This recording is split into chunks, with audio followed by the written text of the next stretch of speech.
Oh. They're releasing the old Star Wars Battlefront Classic Collection onto the PlayStation. Ooh!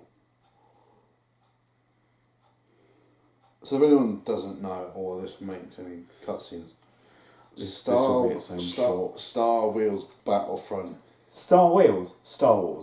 Okay, that's my own remake. If I make a game, that's probably what I'm going to call it. So Star Wars Battlefront, the classics, where you used to have like the old battles. That looks like they're doing like a, not a remaster, but like almost like, oh no, it might be a remaster. They're basically bringing back the old graphics, all of that into the modern consoles now. I think it's also it's currently on an ad for the PlayStation, but it looks like it will probably come. Oh, it's March 14th. Ironic, so it might already be out.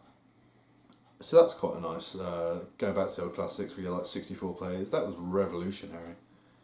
But if you remember Star Wars Battlefront, you had the lovely battles of in the fighter jets landing on the enemy ship where you could target their arrays and vice versa, you go down.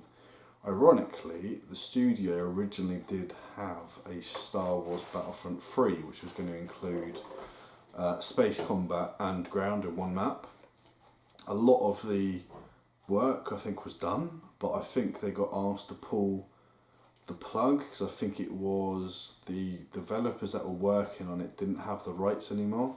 I think the rights moved over to a different department for like the Star Wars license, so they weren't able to finish it. So as much as they were so close to finishing that game, unfortunately they never did.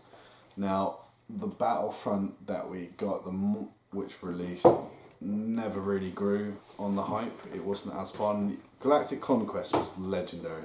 You had a ship, you controlled an army, you went across, taking over the galaxy. And at each point you got resources on the heroes that you could unlock.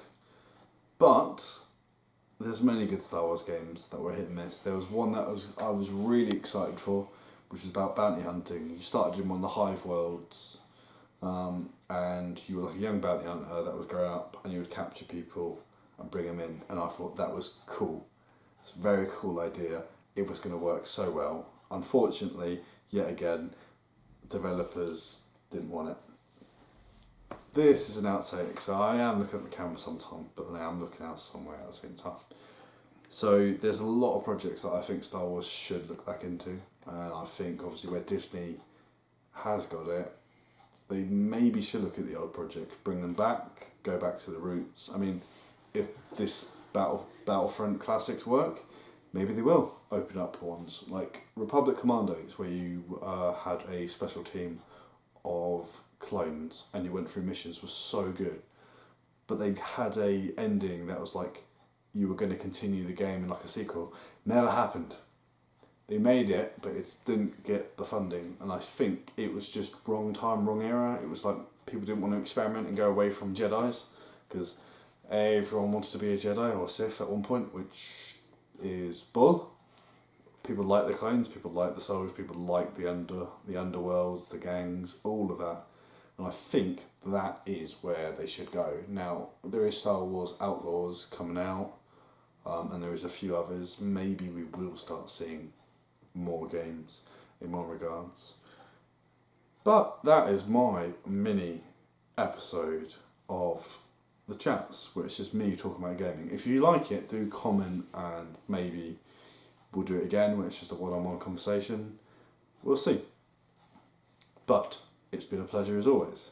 Mark's Mini Gaming Chats, signing off.